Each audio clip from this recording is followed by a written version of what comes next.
I couldn't believe it. I'm going to start this way.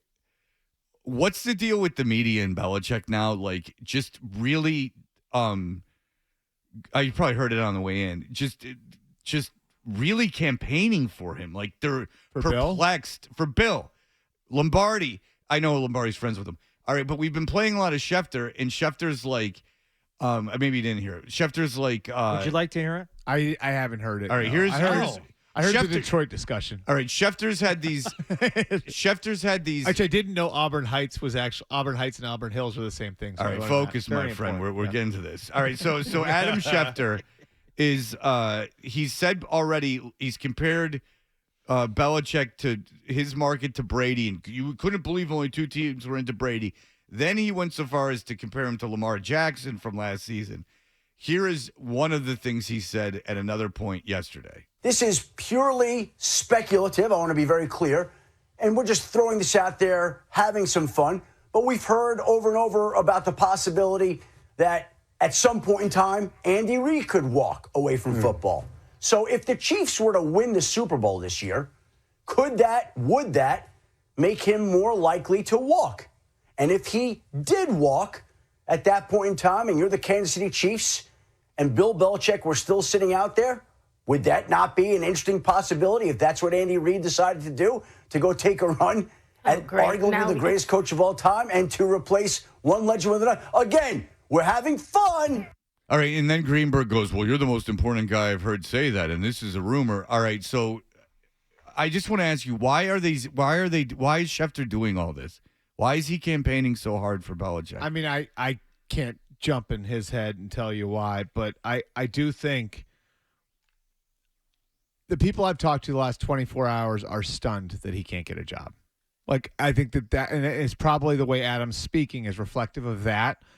Because, and look, like, I mean, for me personally, it's the idea that this, like, hiring cycle could end and both Bill Belichick and Mike Vrabel wouldn't have jobs is kind of wild. Well, both, yeah. Vrabel, I think, more so than the other. But, Yeah. Bert, I remember talking to you about this, maybe a month or two ago. And you obviously have a great pulse of, what's going on around the league with GMs and hiring and all this stuff. But I remember asking at the time, I said, would this be, to Fred's point, similar to the Brady market?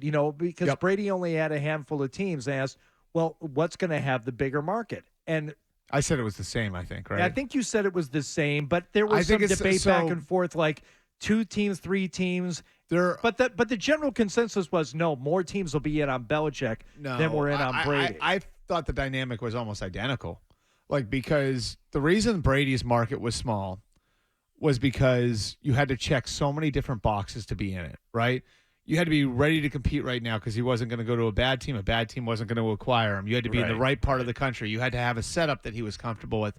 You had to check all of these different boxes because you were only going to be going in on it for a couple of years, which is a totally different thing than acquiring, say, Deshaun Watson, who could be your quarterback for the next 15 years, despite everything else that went on.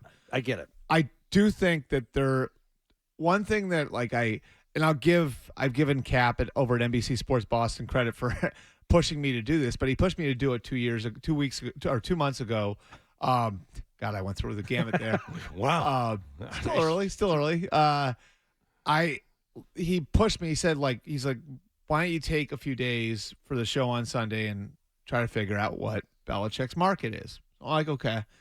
So I dug into it and I started to ask around with people who would know, coaching agents, people with teams that were going to be hiring, all of that. Like, where do you think his market's going to be? And what I got back was, if he just wants to coach, he'll get a job, no question. If he wanted to go and be like a front office type, he could definitely get a job. Where it's going to be more difficult is if he's asking somebody. Where it's going to be more difficult is if he's asking somebody to give him all of that, right?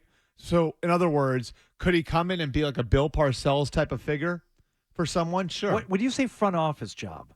What has he proven to anyone that shows he can run a front office? No, but I mean, like, if you were talking about, like, so the idea of one of those jobs would be like advisor? What Tom Coughlin was in Jacksonville the second time. Can I What just Bill interrupt real Parcells quick? was in Miami. Like somebody would, as an Right, I advisor, understand. like over the top, like I'm going to hire the coach, I'm going to hire the GM. I'm not necessarily picking all the players, but Here's my Yeah. impression of the two jobs, though. I think when Parcells got the advisor job, he was like just into horses. So good. Yeah. But Yeah. it wasn't oh Jesus, from the Jaguars. You just said his Coughlin. name. Coughlin. Wasn't Coughlin like? Didn't he end up getting like super involved? Or am I wrong? he was, I mean, yes, like he was involved, but he had people to do those jobs. Like he had a general manager, he had a head coach. Doug Marrone was his head coach. And basically, like, the role of those guys when they come in, the older guys, like Cleveland tried it with Mike Holmgren, if you remember, where it's like it's an owner saying align my organization and hire people that you think are going to work well together. And I certainly think so. All I'm saying, and the point isn't like whether or not he'd be worthy of that. Sure, yeah, go ahead. I'm just telling you, like, that job would have been out there, could have been out there for him. And the job of just being a coach, like Arthur Blank would have hired him just to be Right. the coach. I think where the problem is when it's, I need the organization set up a certain way. I need you to blow this up. I need you to blow that up. I got to have And- these three guys and then- with me as coordinators and or then- coaches. And then the wheels turning in the owner's head, like inevitably is going to be, well, wait a second. This is for 2 years. Right. So if this doesn't work now, like I've blown up my organization and I'm starting all over in 2 years again. So that's the train of thought versus just hiring a coach where if it doesn't work out, it's you not can like just replace him. Yeah. All right, so Bert, so if you don't know, Raheem Morris was hired as the coach of the Atlanta Falcons, and so I they're- don't know. That's kind of how. Is that it came Is that out? how I'm it not busting sounded? your balls. It's actually kind of how it sounded. Like, I meant to the audience. I thought it was inferred that the guy who covers the NFL for a living would know. I'm it just, sounded funny. did. I just realized that it's 7 in the morning and maybe people just didn't know. I don't know. Maybe not okay, not okay, everyone's on okay. Twitter all the time. The front page story on ESPN is about the Liverpool coach, so maybe you Which- don't know. Right. So I mean That I did not know. yeah, well, that's big time. Yeah. So, because I just saw breaking news, and I go, "What happened in the NFL?" And I'm like, "Oh, it's soccer." So, in Belichick had interviewed twice with the owner Arthur Blank. Yep. So we had a friend of mine from Atlanta, Yep. friend, on, and he Billy was talking. Jaffe? I got two of those guys. But he came on and he was talking about how McKay is very close to Belichick or to Blank. He's been with the organization forever. He's like in charge of the What a lot of people operations. say there is involved in everything, accountable for nothing. Okay, very good. Yeah. All right, very good. So, so did Belichick going in? So you think he kind of like talked himself out of the job that? No, Blank- I think it's so, he talked them out of hiring at a him. basic level. Like what I've heard from a handful of people over the last 48 hours is that like Arthur Blank wanted to hire Belichick, the coach, and it was everything else around him that was the problem. And then there were other people in that organization that knew Belichick coming aboard would put them in peril. They sort of talked him out of it. And like I think, like again, if Bill was willing to just go there as the coach, I think he would be the coach right now. I do think that it's like everything else that ties into that. And look, like it's no secret that Rich McKay and Bill Belichick are no fans of each other. Oh, You know, and okay. so Oh. and we've seen it. Like like it's out there. Like if you guys paid attention to how Bill's talked about the competition committee for the last 20 years. So Rich McKay is the head of the competition committee. He's the chair of the competition Okay. committee. And right or wrong, like I think Bill believes that guys like Rich McKay are kind of what's wrong with the NFL. Oh, and that, perfect. like, and I think, and I like, look, like I just like it's Perfect. and I think Rich is a good guy, but like the fact of the matter is like he has survived through a lot of other people getting fired there. Right. He was at one point the GM. He got fired as the GM, and he got fired as the GM after like maybe the most disastrous period of time. You might have been there.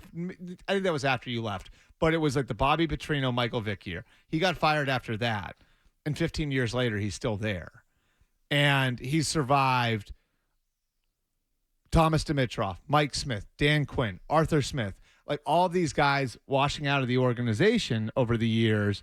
And there's a certain segment of coaches and of GMs and of scouts in the NFL who believe that people on the competition committee are there's a certain segment of owners that like believe that the competition committee gives you influence in the league. And so if you've got an executive or a coach or whoever it is that sits in the competition committee, it's going to give you influence in the league office. Okay, so that you'd be So there's like it's like a very political thing, you know? And okay, so there's and don't they their GM currently in Atlanta is believed to have done a decent job, right? Terry Fontenot, yeah. They've started to clean up the salary cap and all of that. Like, how would that work with Bill? You Right. know? Now Terry Fontenot did work for Sean Payton, so like I think that Bill would be able to gather whatever he needs to gather. And I mean, my understanding, having talked to people, is Bill's got a very good understanding of how things work there. You know, and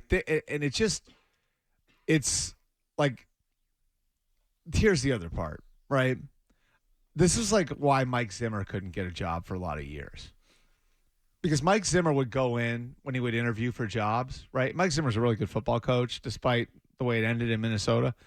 He'd go in and, like, in these interviews, he would tell, like, an owner exactly why his organization was effed up. Oh, he would be honest. Right. Like, he would go in and be honest, and he would be himself, and it rubbed a lot of people the wrong way. And he had to find somebody who was willing to handle that, to hire him. And, like, I don't think Bill would hold back in an interview setting and telling Arthur Blank why things were messed up in his organization. And I think the people that were maybe on the other end of that are aware of what Bill knew and became protective of their own jobs. And so this is all, I mean, again, like, it's just. No, you're talking to people and you're hearing things. But it's just, so Bill's not a great politician. And if he wanted to break the wins record, he did not handle himself well. There's so much to talk about with Burt, and we're not even getting into my main man Booty. I can't imagine. I can't believe LSU let that slide. It's very surprising. You know, that kid was like a 5-star, like top, like 20 recruit. He had 300 yards receiving in a game when he was there. I mean, he's prolific in a lot of ways. Well, I mean, how did he get all that money? Yeah. All right. We'll be back in just a moment.